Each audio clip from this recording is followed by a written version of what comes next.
शांति। ओम शांति। ओम शांति। आप सब कौन बैठे हैं? ब्राह्मण और सच्चे ब्राह्मण, दो शब्द आ रहे हैं ना। अभी बहन जी ने बोला सच्चे ब्राह्मण। ये क्यों बोला? क्योंकि कोई झूठे ब्राह्मण भी बैठे हैं क्या? क्यों जरूरत पड़ी ये सच्चे ब्राह्मण शब्द को यूज करने की? बाबा ने हम सबको टाइटल दिया कि आप सब मेरे ब्राह्मण बच्चे हो। शायद सच्चे ब्राह्मण शब्द की इसलिए ज़रूरत पड़ती है क्योंकि जो बाबा का बच्चा बन गया और मुरली सुनने लग गया तो बस उसको ब्राह्मण कहने लग ही जाते हैं, चाहे स्थूल व सूक्ष्म लेवल पे उसकी धारणाओं की कोई भी स्थिति हो। वो अपने नाम के साथ बीके लगाने लग जाते हैं क्योंकि वो मुरली क्लास में आते हैं, इसलिए वो अपने नाम के साथ बीके लगाते हैं। कोई कोई पूछते भी हैं, जैसे डेली नहीं आ पाते, हफ्ते में एक दो बार आए, क्या हम अपने नाम के साथ बीके लगा सकते हैं? क्योंकि नॉर्मल परिभाषा ये बन गई कि जो रोज क्लास करे, मतलब मुरली सुने, तो समझो वो बीके लगा सकता है। बाबा ने बहुत बार स्पष्ट किया है, ब्राह्मणों की परिभाषा को। और वैसे बीके माना ब्रह्मा कुमार, ब्रह्मा कुमारी। बाबा बताते भी हैं ब्रह्मा कुमार कुमारी का टाइटल कौन ले सकता है। पर हम देखते हैं धीरे धीरे ये वैसे एक नॉर्मल सा शब्द बन जाता है, और इससे भी आगे जो ब्रह्मा कुमारी से जुड़ गया वो ब्रह्मा कुमार कुमारी। कुछ ऐसा ही प्रैक्टिकल में हम देखते हैं ना। लेकिन जब सच्चे ब्राह्मणों की बात आती है तो आज की मुरली से लो, कल वाली बीत चुकी मुरली से लो, बाबा की रोज की मुरली में ही डायरेक्ट और इनडायरेक्ट सच्चे ब्राह्मणों की परिभाषा आती ही आती है। आज की मुरली के बाबा के कुछ महावाक्यों पर बात करें। जीवन मुक्त अवस्था की बाबा ने बात की कि जो घर गृहस्थ में रहते कमल फूल समान न्यारे रहते हैं तो ये जीवन मुक्त अवस्था है। प्रश्न आता है कि कमल फूल समान का भावार्थ क्या है? एक मुख्य भावार्थ जो हम सब जानते हैं और समझते हैं कि ब्रह्मचर्य व्रत का पालन अगर घर गृहस्थ में रहते कर लिया तो हम समझते हैं जे कमल फूल समान न्यारे हो गए। यानी इकट्ठे भी रहते हैं, साथ भी रहते हैं, लेकिन पवित्र रहते हैं। और बाबा की आजकल मुरलियों में ये भी बहुत आता है कि ब्रह्मचारी तो अच्छी बात है, ये तो हमारा फाउंडेशन है ही, लेकिन ब्रह्मचारी के साथ साथ ब्रह्माचारी, ब्रह्मा बाप को फॉलो करने वाले, फॉलो फादर वाले, ब्रह्मा बाप के आचरण पर चलने वाले, अर्थात प्रैक्टिकल जीवन वाले, ये कमल फूल समान जीवन की एक कंप्लीट परिभाषा कह सकते हैं। उस हिसाब से आज हम चेक कर लें कि ये दो बातें, ब्रह्मचारी और ब्रह्माचारी, ब्रह्मचारी प्लस ब्रह्माचारी हैं तो हम सच्चे ब्राह्मण हैं। अगर हम ब्रह्मचारी तो हैं लेकिन ब्रह्माचारी में फिर थोड़ा सा हाथ सोचने लग जाते हैं, खड़ा करें या नहीं करें पूछने पर, तो मतलब जीवन मुक्त अवस्था कहेंगे। सुबह रजनी बहन जी भी जब मुरली सुना रहे थे, उन्होंने बड़ी सरलता से गीत को लेकर के क्या कहा, जीवन मुक्त किसको कहा जाता है? सुनी ना आप सबने परिभाषा। तो ऐसे ही सच्चे ब्राह्मणों की परिभाषा कहो, जीवन मुक्त की परिभाषा कहो, बीके की परिभाषा कहो, उसको परिभाषा कहो, विशेषताएं कहो, गुण कहो, निशानियां कहो, उनकी क्वालिटीज़ कहो, this all things are one and the same thing. आज बाबा ने कहा कि आप मनन चिंतन करो कि संगम युग को कैसे एडवर्टाइज किया जाए, संगम युग की एडवर्टाइजमेंट कैसे की जाए, जिससे कि ये मालूम पड़े लोगों को कि भगवान इस धरा पर आकर के राजयोग सिखा रहे हैं।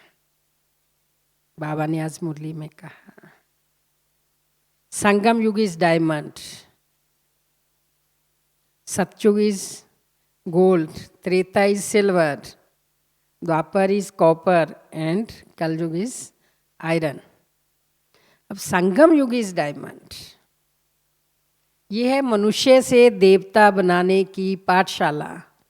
बहुत सारी बातें बाबा ने की, लेकिन इन सारों को एक सारांश में हम कहें कि संगम युग को कैसे एडवर्टाइज करें।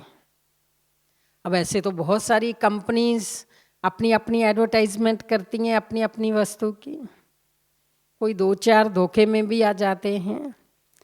लेकिन वैसे आजकल जो थोड़े बुद्धिजीवी हैं वो क्या कहते हैं, एडवर्टाइजमेंट तो लोग बहुत करते रहते हैं, अपने अपने प्रोडक्ट की बहुत एडवर्टाइजमेंट करते हैं, लेकिन एक बार ना हम एक पीस लेके देख लेते हैं, या एक बार थोड़ा सा माल लेके देखते हैं कि कैसा निकलता है। अगर ये चीज़ अच्छी निकली जो ये एडवर्टाइज कर रहे हैं, अगर प्रैक्टिकल में ये चीज़ इतनी अच्छी निकली, देन हम और परचेज करेंगे। होता है या नहीं होता, ऐसा होता है ना। तो ऐसे अब संगम युग को एडवर्टाइज करें कि भगवान आकर के राजयोग सिखा रहे हैं, वो एडवर्टाइजमेंट शब्दों के द्वारा करते हुए तो हमें 87 ईयर्स हो गए हैं। कैसे एडवर्टाइज करें। आप सबके दिमाग में भी एडवर्टाइजमेंट के भिन्न भिन्न तरीके अपनाए जाते हैं ना, दुनिया में भी। वो तो कहते हैं सोशल मीडिया के द्वारा करो, इलेक्ट्रॉनिक मीडिया के द्वारा करो, व्हाट्सएप, इंस्टाग्राम, कितने सारे साधनों से वो अपने अपने प्रोडक्ट को, अपनी अपनी कंपनी को एडवर्टाइज करते हैं। लेकिन संगम युग की एडवर्टाइजमेंट, ईश्वर का इस धरा पर अवतरित होने की एडवर्टाइजमेंट कैसे करें। वो आप और हम सब सैंपल हैं। जैसे किसी चीज़ का सैंपल दिया जाता है ना, सैंपल के आधार पे भी माल खरीदा जाता है कि सैंपल कैसा है। बाबा का एक एक बच्चे का प्रैक्टिकल जीवन सबसे बड़ी एडवर्टाइजमेंट है। वो पूछने के लिए मजबूर हो जाएं, आप कहाँ जाते हो, आप ऐसे कैसे बन गए, मेरे देखते ही देखते आपका जीवन तो बहुत ही अच्छा हो गया, आप बदल गए, पॉजिटिव वे में बदल गए, पहले जैसी नेगेटिविटी या कोई अवगुण आप में नहीं रहे। वो हमारा प्रैक्टिकल जीवन।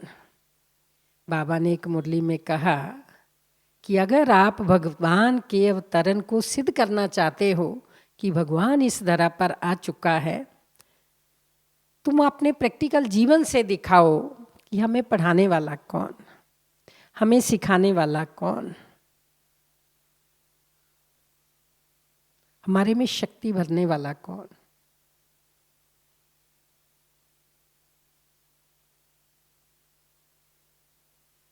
संगम युग की एडवर्टाइजमेंट इस विधि से बहुत अच्छी हो सकती है।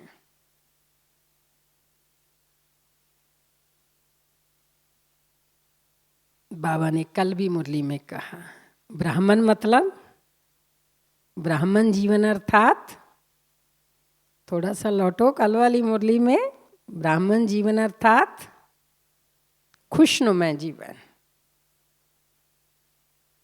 अगर जीवन में खुशी नहीं तो वो ब्राह्मण कैसा। ये बाबा ने बोला। बाबा के कुछ महावाक्य मैंने नोट किए जो आपको बता रही हूँ, आज की मुरली का भी, जो आपको अभी हम सब ने बात की। तो बाबा ने कहा, जब आपसे कोई पूछे ना कि अपना अनुभव सुनाओ, तो आपको क्या बोलना चाहिए। आज की मुरली में बाबा ने कहा क्या बोलना चाहिए, क्या बोलना चाहिए। बेहद का बाप भगवान मिल गया तो मैं क्या अनुभव सुनाऊं, इससे बड़ी और कोई खुशी की बात ही नहीं है। खुशी। अगर जीवन में खुशी नहीं तो ब्राह्मण नहीं। ये सबसे बड़ी बात है कि आपको भगवान पढ़ाता है तो इससे बड़ी खुशी की बात नहीं, वो आपके जीवन से, आपके व्यवहार से नज़र आनी चाहिए। बाबा ने कल की मुरली में भी कहा कि वर्तमान समय विश्व को इस सेवा की ज़रूरत है जो आपके चेहरे से, आपके नयनों से, आपके 2 शब्दों से हर आत्मा के दुख दूर हो जाएं और उनके जीवन में खुशी भर जाए। चेक करें हम, मेरे नयनों से, चेहरे से भगवान नजर आता है? हम इतना सीमित और इतना क्वालिटी वाला, इतना सार्थक अपने मुख से शब्द बोलते हैं जो सामने वाला सुनने के लिए ललायत हो। वंस मोर कहे, आपके मुख से जो निकला हुआ एक एक शब्द है वो हमें अंदर गहरा जाता है। आपके बस ये 2 शब्द सुने, मेरा ना मन बड़ा खराब था, वो अच्छा हो गया। मेरा दिल करता है कि बार बार आपसे मिले, आपसे कुछ सुने। बाबा भी मुरलियों में कहते हैं, हमारे सूरज भाई साहब भी बहुत बार इस बात को हाईलाइट करते हैं कि ऐसा समय आएगा और आप सबके जीवन में आना ही चाहिए कि कोई व्यक्ति कहे कि आपके पास 5 मिनट बैठ करके ना मन शांत हो जाता है, आप अपने घर का हमें पानी पिला दो, आपके घर के वाइब्रेशन इतने अच्छे हैं कि यहाँ बार बार आने को मन करता है। हमें भगवान पढ़ाता है, वो हमारे किरदार से झलकना चाहिए। मुख से बोलें बाद में, लेकिन हमारे किरदार से ये पहले झलके।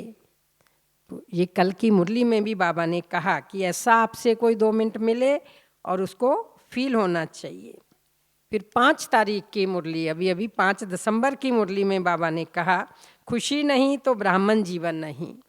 और एक बहुत बड़ी बात बाबा ने कही खुशी को लेकर के कि ब्राह्मणों की खुशी, जो सदा खुश रहते हैं और जो कभी खुश कभी उदास, दोनों प्रकार के ब्राह्मणों की परिभाषा बताई। अगर किसी को भी सभा में ध्यान हो, जो सदा खुश रहते हैं वो पास विद ऑनर, सदैव खुश, हर परिस्थिति में खुश। बाबा ने कहा वो है पास विद ऑनर। जो कभी कभी खुश होते हैं, जब उनके अकॉर्डिंग परिस्थितियां हैं, बातें हैं, तो वो खुश हैं, थोड़ा सा ऊपर नीचे हुआ तो उदास हो गए। जो सदा खुश वो पास विद ऑनर। जो कभी कभी खुश, उनको धर्मराजपुरी को पास करना पड़ेगा। ये बाबा की 5 दिसंबर की, अभी 5 दिन पहले की मुरली में बाबा ने कहा। हम ब्राह्मणों को मुरली को इतना गहराई से स्टडी करना चाहिए और साथ साथ अपनी चेकिंग। मुरली के लिए हमें कितनी लगन है, मुरली के लिए कितनी तड़फ है, ये बहुत महत्वपूर्ण है। बाबा अक्सर कहते हैं आपको ये लगना चाहिए कि भगवान मेरे से पर्सनल बात कर रहा है। ये नहीं जनरल मुरली चल रही है, कोई बात नहीं, 4 लाइनें निकल गई तो वापस जाके पढ़ लेंगे। ऐसा करते हैं या नहीं?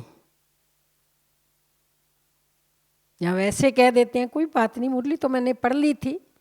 क्योंकि हम ब्राह्मण भी ना उसको कहीं कहीं भक्ति वाले पाठ की तरह पढ़ रहे हैं। जैसे भक्ति में होता है कि मंदिर में जाना है, माथा टेकना है, जल चढ़ाना है, तो हमें भी लगता है बाबा के घर जाना है, 2 मिनट योग में बैठना है, मुरली सुननी है।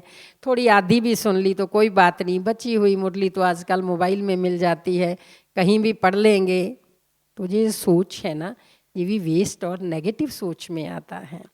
एक सही स्थान पर बैठ करके सुनना, बाबा के घर में सुनना, संगठन में सुनना, सही वातावरण में सुनना, और फिर उस एक एक वर्ड को फील करना कि बाबा मेरे से पर्सनल बात कर रहे हैं, और साथ साथ अपनी चेकिंग करते रहना कि मेरी क्या स्थिति है।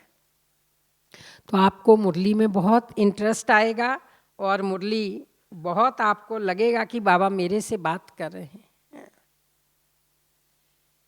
अब प्रश्न आता है, देखने में तो छोटी सी बात लगती है ना, सदा खुश रहें तो पास विद ऑनर, कभी कभी खुश तो धर्मराजपुरी पास करनी पड़ेगी। इतना भी आसान नहीं है। सदा खुश रहने के लिए आपको दिन भर में श्रेष्ठ कर्म करने पड़ेंगे, दिन भर में बहुत सार्थक बोल बोलने पड़ेंगे, दिन भर में जो मन में संकल्प चले उनकी क्या क्वालिटी है उस पर ध्यान देना पड़ेगा। तभी किसी ने कहा, ऐसा कोई कर्म ना करो दिन के उजियारे में जो नींद ना आए रात के अंधेरे में। ऐसा कोई काम ना करो रात के अंधेरे में जो मुंह छुपाना पड़े दिन के उजियारे में। सदा खुश रहना ये बहुत बहुत बड़ी स्थिति है एक, और इस स्थिति तक पहुंचने के लिए मेहनत है। मेहनत ना कहो तो अटेंशन है, चेकिंग है। मियाँ मिट्ठू तो हम बन नहीं सकते हैं। इसलिए क्या मेरा प्रैक्टिकल जीवन है, ये बहुत इंपॉर्टेंट है बात। इसलिए चेक करें मेरी खुशी का थर्मामीटर क्या कहता है। मैं पास हूँ, पास विद ऑनर हूँ, जहाँ मुझे धर्मराजपुरी को पास करना है, क्या करना है, मेरा प्लान क्या है। कहीं ना हमारी जो स्थिति है ना, जो महाभारत का पात्रकरण है उस जैसी हुई पड़ी है। हम जानते सब कुछ हैं, जो कुछ हम बात कर रहे हैं ये भी आप सबकी नॉलेज में है, हम केवल आपस में रिवाइज कर रहे हैं। कुछ भी आपसे भूला हुआ नहीं है, आप जानते सब कुछ हैं, लेकिन समय पर भूल जाता है। जैसे उसको श्राप मिला था ना कि तेरे को समय पर अपना शक्तियां भूल जाएंगी।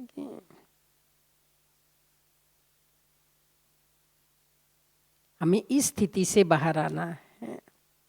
बाबा का दिया ज्ञान बल्कि ज्यादा याद आए। हमारा ब्राह्मण जीवन का पर्पस क्या है। एक मुरली में बाबा ने कुछ समय पहले कहा, 2-3 साल पहले, कि तुम्हारा एम ऑब्जेक्ट है समझदार बनना। ये शायद 26-27 दिसंबर 2019 की मुरली थी, आई थिंक, एस्टीमेट है मेरा, 3-4 साल पहले की। बाबा ने कहा तुम्हारा जब पूछा सभा में एम ऑब्जेक्ट, तो हम सब क्या बोलते हैं, मनुष्य से देवता बनना, लक्ष्मी नारायण बनना। ये तो रटी रटाई चीज़ें हैं और ये फाइनल डेस्टिनेशन है जिसको हमने अचीव करना है। लेकिन उसके बीच के जो छोटे छोटे हमारे गोल्स होते हैं जिसको हमें करना होता है, तो उसमें बाबा ने कहा कि संगम पर तुम्हें समझदार बनना ये तुम्हारा एम ऑब्जेक्ट है। ऐसे तो दुनियावी हिसाब से देखें कोई बाबा के बच्चे कितने समझदार हैं, उनकी कोई संसारिक हिसाब से समझ में कोई कमी नहीं है, लेकिन बाबा की मुरली के अकॉर्डिंग उसको प्रैक्टिकल जीवन में लाने के लिए हम कितने समझदार हैं। मेरा एक भी नेगेटिव संकल्प चलता है, क्या मुझे थॉट आता है कि इससे मेरा पाप कर्म बन रहा है। एक साधारण संकल्प, ये ऐसा ये वैसा संकल्प आते ही कि अंतरात्मा कहती है कि नहीं, ये मेरा खाता माइनस में जा रहा है, ये वेस्ट है, ये नेगेटिव है, इससे मेरी कमाई घट जाएगी, मेरी कमाई में अंतर पड़ेगा। बाबा को ये संकल्प बिल्कुल भी पसंद नहीं है, बाबा मेरे लिए क्या सोचते होंगे। चलते हैं ऐसे संकल्प। ये है समझदार बनना। तब शायद बाबा ने कहा, एक मुरली में बाबा ने कहा अभी कुछ समय पहले, ब्राह्मण लाइफ का पर्पस ऑफ ब्राह्मण लाइफ, परिस्थिति कैसी भी हो लेकिन मन की स्थिति सदा अच्छी रहे। ये हमारा संगम युग का एक एम ऑब्जेक्ट है। एक सबसे बड़ी अटेंशन देने की बात है कि परिस्थितियाँ कैसी भी हों लेकिन मन की स्थिति बहुत अच्छी रहनी चाहिए। इस पर हम कितना काम कर रहे हैं।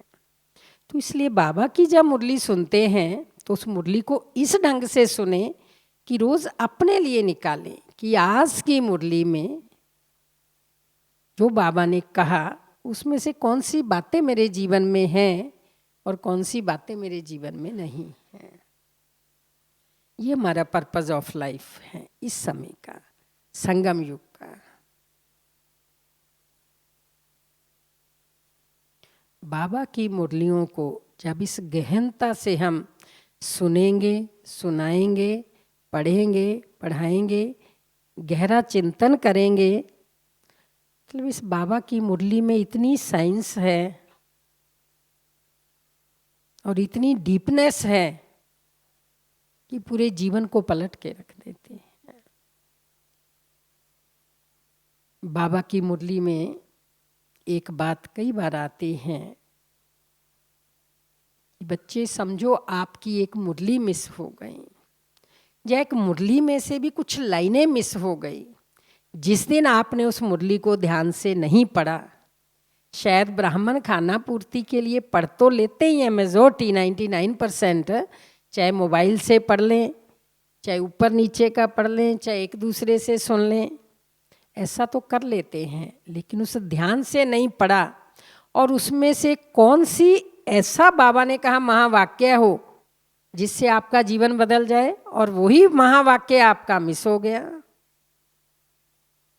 एक एक लाइन पर मनन चिंतन है, एक एक बाबा की मुरली की एक एक लाइन का मीनिंग है।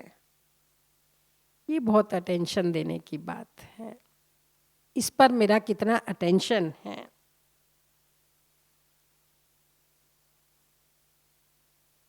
तो बाबा की मुरली तो हम जितनी का भी उदाहरण दें उतनी ही कम है। बहुत सारे बाबा के ऐसे महावाक्य हैं जो हमें ये बताते हैं कि अभी आप पूरे ब्राह्मण नहीं हैं, आप सच्चे ब्राह्मण नहीं हैं। बाबा ने कुछ समय पहले पवित्रता की परिभाषा बताई। बाबा ने कहा पवित्र वो जिसको एक भी वेस्ट संकल्प ना आए, एक भी नेगेटिव संकल्प ना आए। फिर जब पूछते हैं हाथ खड़ा करो तो करेगा कोई। और वैसे हम कहते हैं हम तो इतने साल से पवित्र हैं, बहुत अथॉरिटी से कहते हैं, लेकिन बाबा कहते हैं नहीं, संपूर्ण पवित्र जिसको बाबा कहते हैं। बाबा ने हमें ब्राह्मण का टाइटल दिया, ब्रह्मा कुमार कुमारी का टाइटल दिया। जो टाइटल देने वाला है, जो डिग्री देने वाला है, उसका चेकिंग मीटर क्या है वो इम्पोर्टेंट है। बाबा ने टाइटल दिया और टाइटल बताया वास्तव में कि आप सब ये बन सकते हो। उसी हिसाब से फिर हमें अपनी चेकिंग की बात आती है कि हम अपने आप को चेक करते चले। मेजॉरिटी देखा जाता है कि हमारा इंटरेस्ट बनता है दूसरे की कमी कमजोरी सुनने में, देखने में, समझने में। एक बार दादी प्रकाश मणि जी क्लास करवा रहे थे, बड़े दादी, तो उन्होंने एक बात कही, कहते ऐसा देखने में आता है कि ब्राह्मण अर्थात ब्रह्मा कुमार कुमारी काम तो वही कर रहे हैं अज्ञान काल वाला, लेकिन पात्र बदल दिए। काम वही है मेजॉरिटी का, लेकिन पात्र बदल दिए। पहले नान बीके थे तो नान बीके अपने लौकिक संबंधी, पड़ोसी, रिश्तेदार, मित्र, दोस्त, उनकी बातें करते थे। ये तो बहुत अच्छा है, ये थोड़ा ऐसे ही है, ये तो सही है, इसका थोड़ा गड़बड़ घोटाला है। आप ब्राह्मण बन गए तो फिर ब्राह्मणों की बात कर लेते हैं। कि कौन बहन अच्छी है, कौन नहीं अच्छी, कौन भाई बहन अच्छा है, कौन कम अच्छा है, कौन क्या करता है नहीं करता है, किसकी धारणाएं कैसी हैं। लेकिन बाबा ने तो हमें छुट्टी दी ही नहीं किसी को देखने की, हमें केवल अपने आप को देखना है। सच में हर एक सूक्ष्म लेवल से चेक करो कि दादी जी की ये जो महावाक्य है या स्टेटमेंट है मेरे पर लागू होती है या नहीं, कि काम कहीं ना कहीं वही है, पात्र बदल गए हैं। सच में पूछो, हमें दूसरे की कमी कमजोरियां दिखाई देती हैं, कभी ना कभी जुबान पर आती हैं, एक दो के जिनके साथ बहुत अच्छा सा प्रेम होता है उनके साथ शेयरिंग में आपको ये बात पता है, आपको ये बात पता है, एक दूसरे को वो बातों की शेयरिंग करते हैं। ये लीकेज पॉइंट्स हैं हमारे आध्यात्मिक जीवन के, ये लीकेज पॉइंट्स हैं।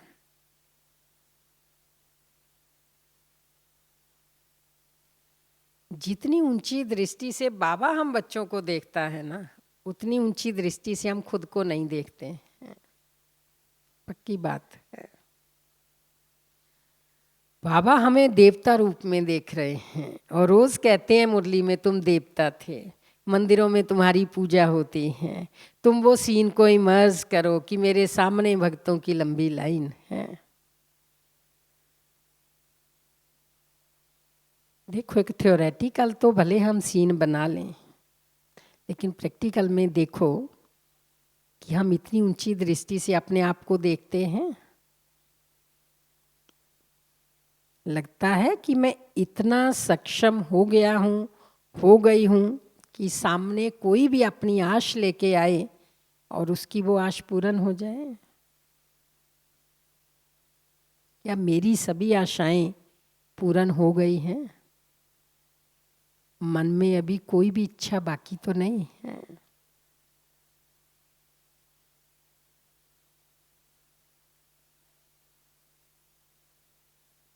हम खुद के लिए कर रहे हैं या औरों के लिए कर रहे हैं?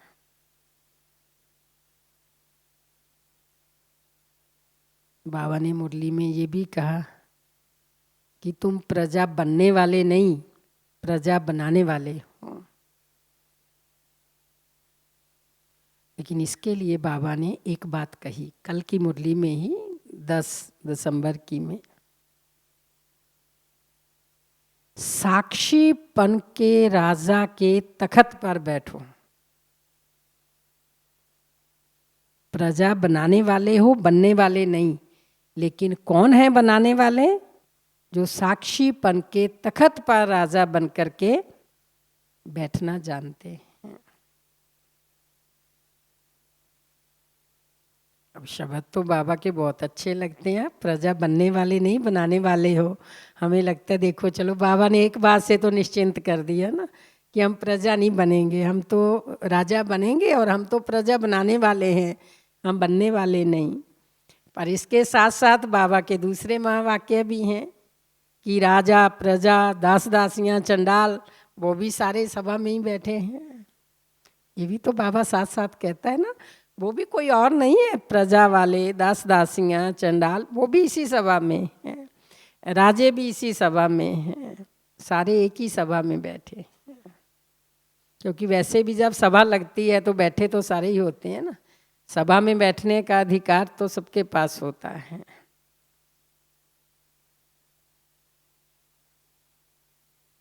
अब चेक कर लें हम अपने आप को। बाबा ने टाइम टू टाइम परिभाषाएं बताई हैं। प्रजा क्वालिटी कौन क्या करती है, राजा क्वालिटी क्या करती है, प्रजा बनाने वाली क्वालिटी क्या करती है। प्रजा बनाने वाले माना राजा बनने वाले। तो बाबा बहुत बार कहते हैं ना, कहते तो तुम हो मैं राजा बनूंगा, मैं राजा बनूंगी, रानी बनूंगी, लेकिन प्रजा कितनी बनाई, वारिस कितने बनाए, कितनों को संदेश दिया।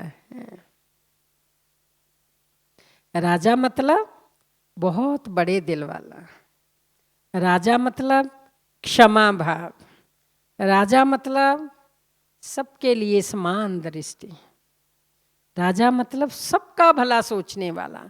मेरे राज्य में एक भी व्यक्ति उदास ना हो, परेशान ना हो, मेरा राज्य खुशहाल हो।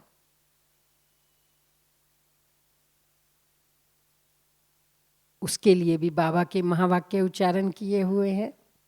सबसे पहले भीतर का राज्य, आत्मा राजा, मन बुद्धि संस्कार, तुम्हारे कर्मचारी, तुम्हारी प्रजा, ये कैसे काम कर रही हैं। फिर स्थूल कर्मेंद्रियां, फिर आप जिनके भी संपर्क में आते हो उन सबके जगत माता जगत पिता बन करके सबकी गलतियों को भुलाने वाले, समाने वाले, माफ करने वाले, सारी स्थिति संगम पर धारण करनी है। ये चीज हमको समझनी है, सबसे मुख्य है। सच्चे ब्राह्मणों की सबसे बड़ी विशेषता कि जो कुछ हम भविष्य विजन देख रहे हैं अपने कैरियर का, अपने कैरेक्टर का, अपनी अचीवमेंट्स का, फ्यूचर विजन जो बना है हमारी बुद्धि में, उसका सारा ट्रेलर, उसका सारा स्वरूप हमें संगम युग पर बनना है। ये सबसे मुख्य बात है और बाबा बहुत बार स्पष्ट किया है, ये संगम युग पर है सारा कुछ। संगम युग पर अगर तुम जीवन मुक्त नहीं तो भविष्य की जीवन मुक्ति, सतयुग वाली जीवन मुक्ति तुम्हें नहीं मिल सकती। अगर संगम युग पर तुमने संस्कार मिलन की रास नहीं की तो सतयुग में तुम श्री कृष्ण के संग रास नहीं कर सकते। सब कुछ तुम्हें संगम युग पर करना है। मेरे संगम युग के राज्य दरबार का क्या हालचाल है।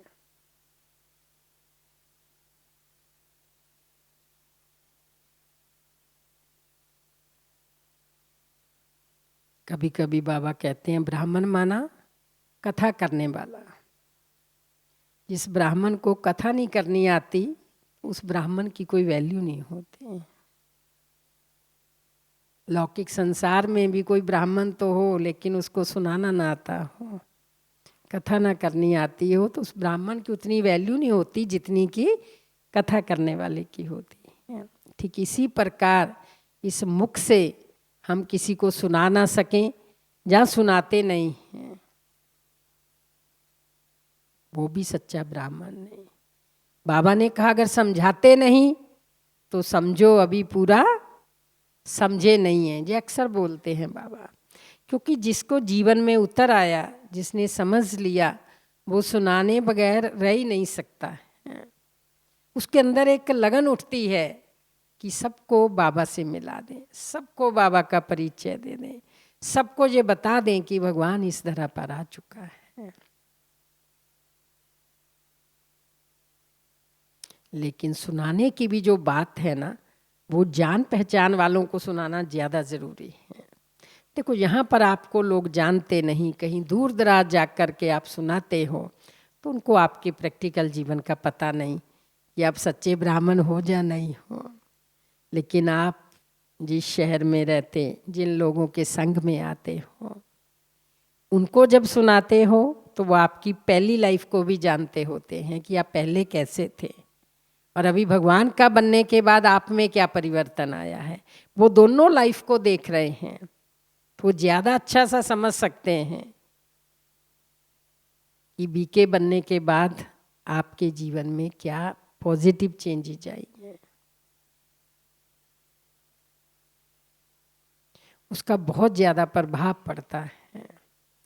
उन्हीं बच्चों के लिए बाबा कहते हैं कि चलो वो योगी बने या नहीं बने, लेकिन आपका प्रैक्टिकल जीवन अगर बहुत अच्छा है तो सहयोगी ज़रूर बन जाते हैं।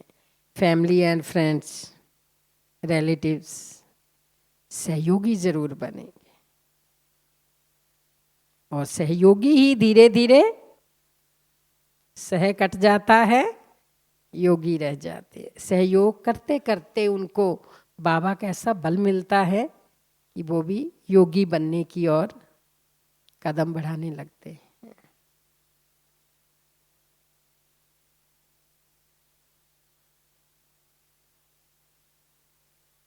जो बाबा के पवित्र और तपस्वी और योगी बच्चे हैं, बाबा ने कहा उनको कभी कोई कष्ट नहीं हो सकता है।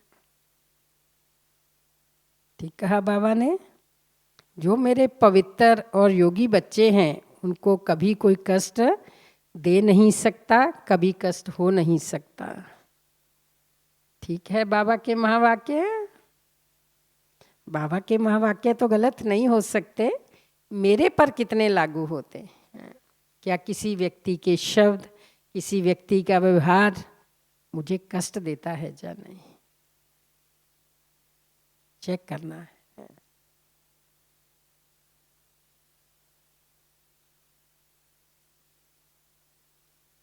बाबा उदाहरण देते हैं कि गुलाब का फूल होता है, उसके साथ भी कांटे होते हैं, लेकिन किस लिए होते हैं? उसकी रक्षा के लिए होते हैं। कांटे उस फूल को बचाते हैं। ठीक इसी प्रकार आप आध्यात्मिक जीवन में आगे बढ़ते हो तो छोटी छोटी परिस्थितियां रूपी कांटे, बातों रूपी कांटे, औरों के शब्दों रूपी कांटे जो आते हैं वो आपकी सुरक्षा के लिए है। एक बार दादी से किसी ने सवाल पूछा कि फलां व्यक्ति ऐसे हमारी निंदा कर रहा है, तो दादी ने उसको बड़े प्यार से, कुदरती हम लोग पास में बैठे थे, बहुत पुरानी बात है, 30-35 वर्ष पुरानी, तो दादी जी ने कहा कि वो आपको ये बता रहे हैं कि हम सत्युग में जाने वाले नहीं हैं, अर्थात बड़ा पद पाने वाले नहीं हैं, वो आपको स्पष्ट कर रहे हैं। इसलिए आपका जो राजा पद है ना वो फाइनल है, क्योंकि बाबा ने कहा सत्युग में तो निंदा ग्लानि होती नहीं। अगर यहाँ पर वो निंदा ग्लानि का धंधा कर रहे हैं तो इट मीन वो अपने पद को डाउन डाउन करके पीछे ले जा रहे हैं। तो इसलिए आपको और ही खुश होना चाहिए, निश्चिंत होना चाहिए कि अब ये कंपटीटर जो है वो लाइन से बाहर हो रहे हैं। कंपटीटर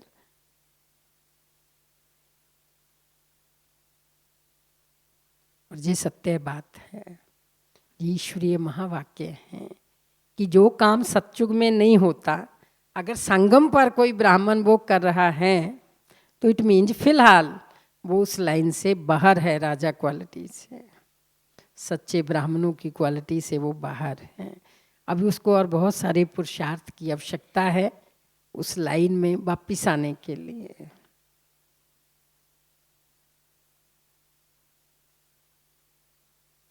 एक मुरली में बाबा ने ये भी कहा, कोई कुछ भी आपके लिए बोले तो आप सोचो वो आपके पापों को धो रहे हैं, तो हो सकता है आप इतना तप ना कर पाते हो, तो वो अपने पाप बना रहे हैं और आपके पापों को धो रहे हैं।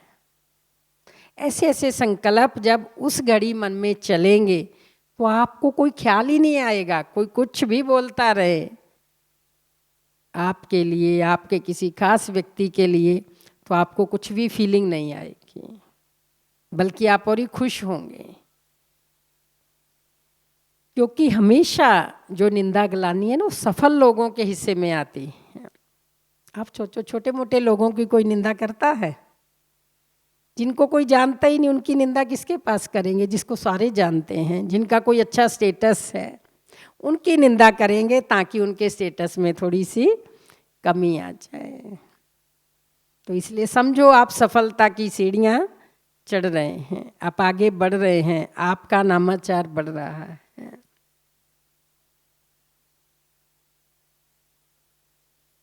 जो हमने बात की थी पर्पस ऑफ रियल ब्राह्मण लाइफ, क्या बात की थी हमने? पर्पस ऑफ रियल ब्राह्मण लाइफ क्या है? अभी आज जो हमने चर्चा की, परिस्थितियां कैसी भी हों लेकिन मन की स्थिति बहुत अच्छी रहनी चाहिए। हमारी स्थिति हमारी सबसे बड़ी संपत्ति है, सबसे बड़ी प्रॉपर्टी है, और कितनी भी प्रॉपर्टी जोड़ लीजिए, अगर स्थिति रूपी संपत्ति और प्रॉपर्टी नहीं है तो हमारी सारी प्रॉपर्टी बेकार है। जैसे दुनिया में भी तो कहा जाता है ना, कोई व्यक्ति खुश ना रहता हो, किसी के घर में कलह क्लेश हो, कहते पैसे की तो कोई कमी नहीं, पर इनके घर में ना शांति नहीं है, इनके घर में खुशी नहीं है।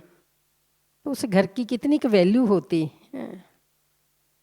लेकिन किसके पास धन थोड़ा हो लेकिन उनके घर में बहुत खुशियां हों, तो क्या कहते हैं, ये लाइफ को रियल एंजॉय करते हैं, पैसे की क्या बात है। ठीक इसी प्रकार खाली ज्ञान सुनने सुनाने से कुछ नहीं। आजकल बाबा बहुत कहते हैं मुरलियाँ में, सुनाने को तो एक छोटे बच्चे को कमेंट्री भी हम रटा देते हैं, छोटी छोटी बच्चियों को बिठा देते हैं स्टेज पे, 10 साल की बच्ची वो बोलती है मैं शांत स्वरूप आत्मा हूँ, बहुत अच्छी सी कमेंट्री करा देती हैं, लेकिन उसको पता कुछ भी नहीं होता।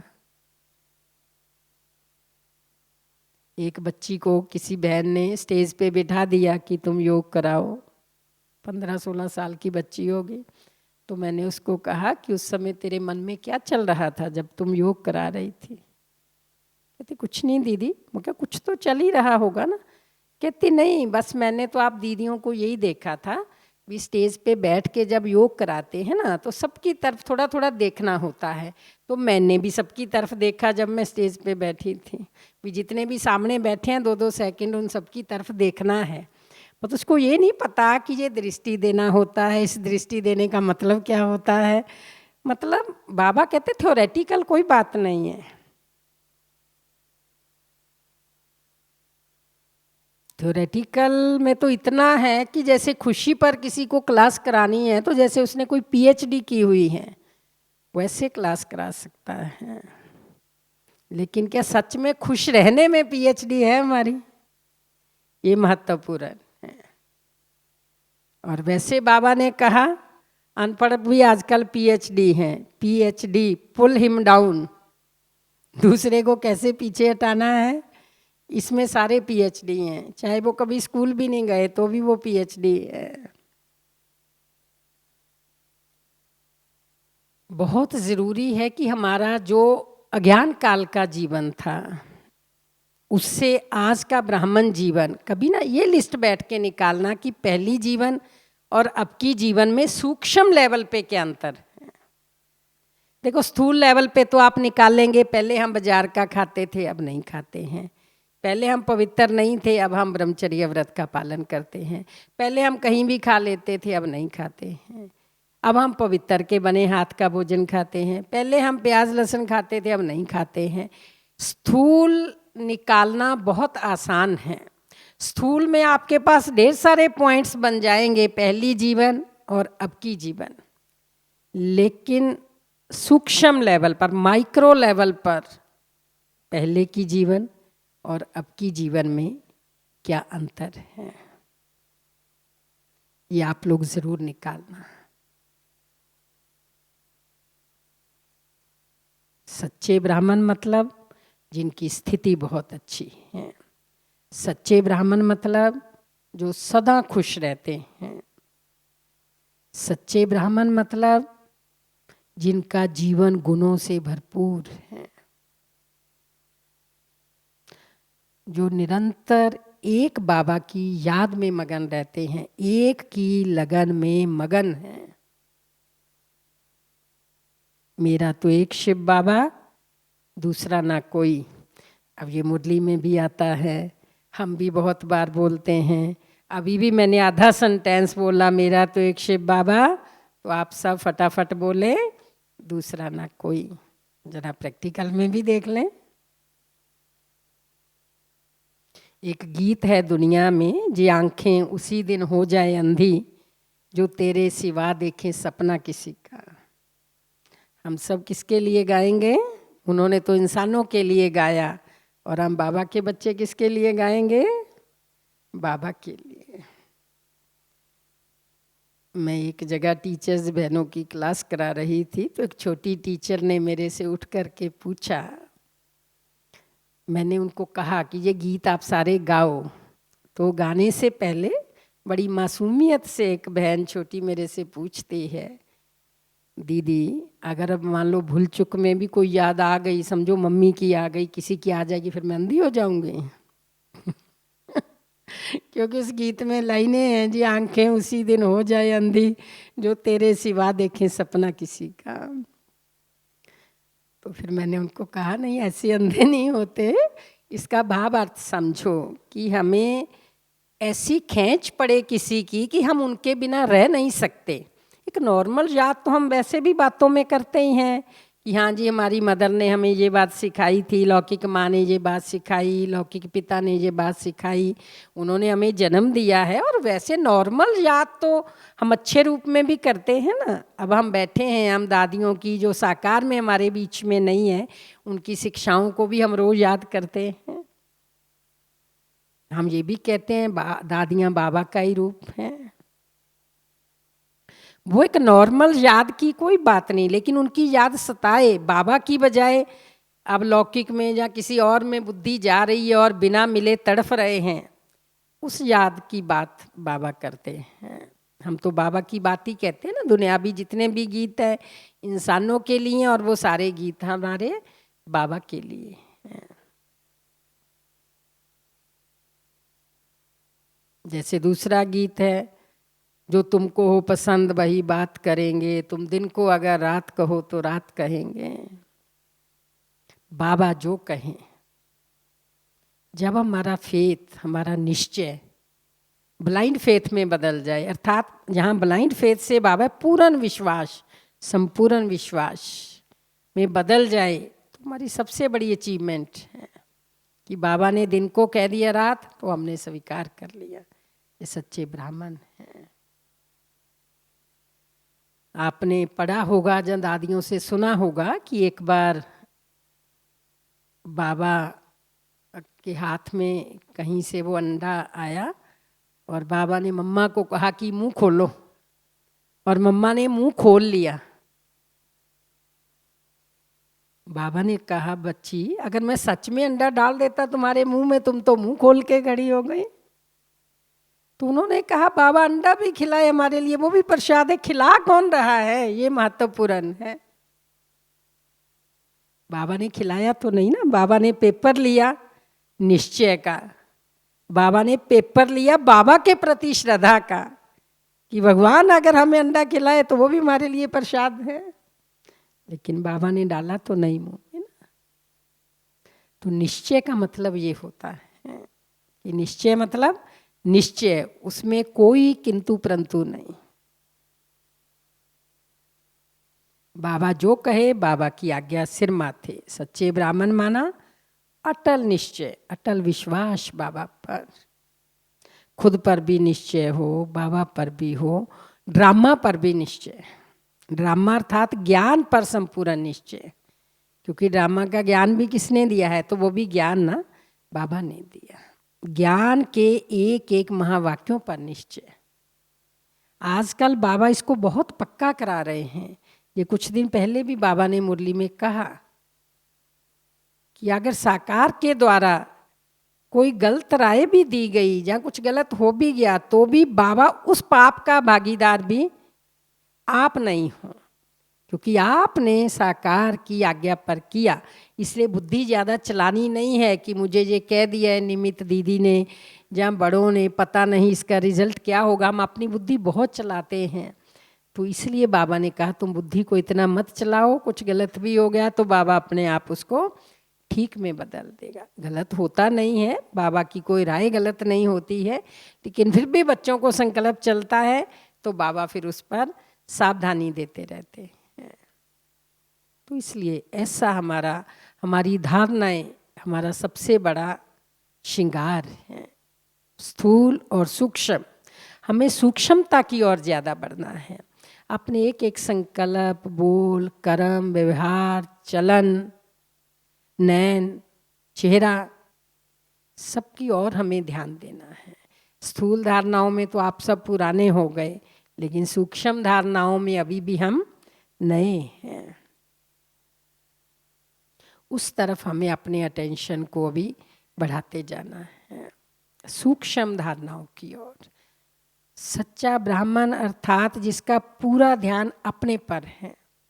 हम किसी भी चीज़ के गुलाम नहीं हैं। आज कहीं ना कहीं हम गुलामी की जिंदगी जी रहे हैं। किसी का व्यवहार हमें कष्ट दे देता है, किसी के शब्द हमें कष्ट दे देते हैं, कोई व्यक्ति, कोई परिस्थितियाँ हमें कष्ट दे देती हैं, हमारा मूड ऊपर नीचे हो जाता है, हमारी खुशी ऊपर नीचे हो जाती है। हाय, मुझे इससे ये उम्मीद नहीं थी, उसके लिए तो मैंने बहुत ही किया, उसने ऐसा किया, वो चीज़ हमें कष्ट देती है। तो मतलब हम परिस्थितियों के गुलाम, हम व्यक्तियों के गुलाम, हम बातों के गुलाम, हम किसी के व्यवहार के गुलाम हो गए। आज़ादी की जिंदगी जियो। सच्चे पवित्र योगियों को कोई भी कष्ट दे नहीं सकता। ये बाबा के जो महावाक्य हैं, लिख लो। मैं पवित्र सच्चा तपस्वी योगी, मुझे कोई व्यक्ति, कोई वस्तु, कोई परिस्थिति, किसी का व्यवहार कष्ट दे नहीं सकता। मैं आजाद हूँ, मैं गुलाम नहीं हूँ परिस्थितियों का। बाबा ने हमें इतना बड़ा टाइटल दिया है कि तुम विश्व परिवर्तक हो, विश्व को बदलने वाले, और हम अपने मूड को ही बदल नहीं सकते। बाबा ने कहा तुम रूहानी मिलिट्री हो, तुम पूरे देश के, पूरे विश्व के रक्षक हो, और हम अपने मूड की ही रक्षा नहीं कर सकते, हम अपनी खुशी की रक्षा नहीं कर सकते, हम अपनी स्थिति की रक्षा नहीं कर सकते। और फिर बहुत बड़ा बड़ा लिखते हैं बी के फलाना, ब्रह्मा कुमार फलाना।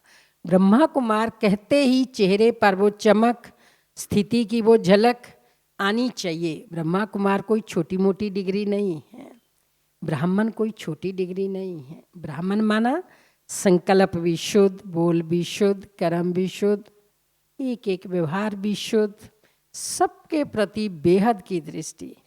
बेहद का बाबा, बेहद के हम उसके बच्चे, और बेहद की हमारी दृष्टि, वृत्ति, कल्याण की भावना पूरे विश्व की आत्माओं के प्रति हो। इतने ऊंचे बाप के बच्चे हैं, और ब्रह्मा कुमार कुमारियों को संसार कितनी ऊंची दृष्टि से देखता है। आप देखो बाबा के बच्चे वीआईपी बन जाते हैं। भिन्न भिन्न धर्मों में लोग जाते हैं, इतने मशहूर नहीं होते, लेकिन ये ब्रह्मा कुमारियों के पास जाता है वो मशहूर ज़्यादा हो जाते हैं। उनको भी पता है तुम्हें पढ़ाने वाला कौन है, इसलिए वो कहते हैं आपको ये शोभा नहीं देता। ऐसा बोलते हैं कई बार, तो सच्ची बात बोलते हैं कि आपको हम बहुत ऊंची दृष्टि से देखते हैं, आपका इस तरह का व्यवहार जहाँ बोल आपको शोभा नहीं देते। ये एक गर्व की बात है हमारे लिए कि हमें ये शोभा नहीं देता, मीन्स वो हमें बहुत ऊंची दृष्टि से देख रहे हैं और देखना चाहते हैं। तो जितनी ऊंची नज़रों से बाबा हमें देखता है, हम स्वयं भी अपने आप को उतनी ऊंची नज़रों से, अपने भविष्य जो हमारा टारगेट है उसको बुद्धि में रखते हुए उतनी ऊंची दृष्टि अपने लिए बनाएं, और सच्चा सच्चा ब्रह्मा कुमार कुमारी बनकर के बाबा का नाम वाला करें। बाप प्रत्यक्ष होगा, और साथ साथ बाबा के बच्चे भी ऑटोमेटिक प्रत्यक्ष होते जाते हैं। ओम शांति।